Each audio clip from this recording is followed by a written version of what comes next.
All right, let's bring in Dan Bongino, host of Unfiltered and a former police officer here in New York City. Dan, good morning to you. Good morning.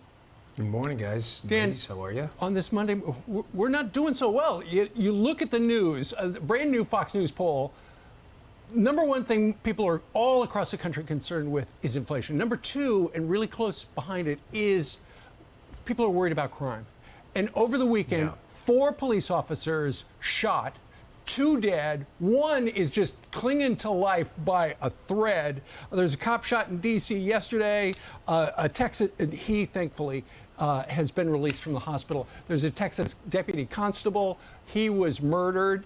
And then you had the ambush up in Harlem where the rookie officer Jason Rivera and his partner Wilbert Mora, he is just hanging by a thread. But it's one of those days, and you see the police officer who died. Dan, this is one of those days that you talk about, that you always worry about when you put on the badge. Yeah, and their families worry about it. It's not just them; it's the spouses, the moms, the dads, and the kids that worry. I mean, think about it, right?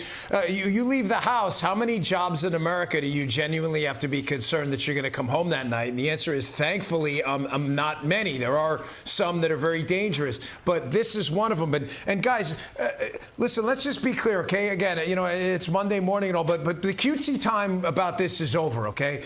You want to play like cutesy time with the messaging, find another guy, because I ain't the guy guns right now. He's saying guns are the problem.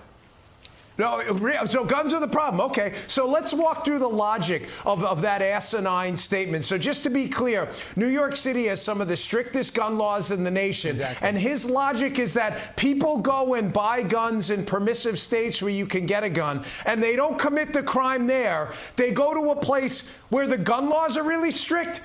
Has anybody processed how, be careful, it's the word, how stupid that is? Just to be clear, one more time, Brian. So Eric Adams, the supposed change agent in New York, who's just more of the same, I'm telling you, watch when there's the first police shooting. This guy will bail on every one of these reforms. His logic is, people go and buy guns in other states where you can protect yourself and commit crimes where the gun laws are more severe. And the logic is we should then make more severe gun laws. And that makes perfect sense to him. Here, but on this front, though, this is important, right? People voted for this. That's why I said, you want to play cutesy time with these folks? Fine, you go right ahead. Alvin Bragg, the new Soros type, don't enforce any, minor crimes, whatever he considers minor crimes guy. He won, guys, by 60 points. No, not 6. I didn't misspeak, not 16. So to the people in Manhattan, I'm not talking to the good folks who are sick of this crap, but the people in Manhattan and around the 5 boroughs, you did this. You did it. Yes, I'm pointing at you. You voted for it. You wanted it. Bragg ran on it. You did it by 60 points. You voted for it. You want to change it? Stop voting for this crap. And please, God, don't move down here and bring this garbage down here to Florida and vote for this crap down here. You want to vote for chaos in the streets? You do it in New York City. Stay the hell out of these states where we actually care about safety. Dan, we've heard time and time again from some of these victims' parents. They say, what about my child who was murdered? The young lady out in California, he had a long rap sheet. The dad comes on Fox and Friends and says, don't forget about the victims. Why are you protecting the criminals and not looking after the victims here and protecting my little girl? Or you have the girl who was pregnant with twins set on fire by her boyfriend, and 60% of her body is burned. They're not sure if the babies will survive. And that guy, he got out on, what, a $5,000 bond? And then look at this. This is the front cover of the New York Post this morning. This is the 22-year-old officer that was killed in Harlem. He just got married in October, and his fiancée, his widow, is now writing, they're young, they had their whole lives ahead of them, is writing, my angel, and she says, I will love you until the day I die. What about the victims? Yeah. Ainsley, when I got on the NYPD in 1995, I was 21. So, you factor in the police academy, and I would have been out on the street roughly as a cadet when I was about 22 years old. As a police officer about a year later. I mean, look at all that's happened to me. I said this on Fox and Friends this weekend. In those 20 years, right? I'm 47 now.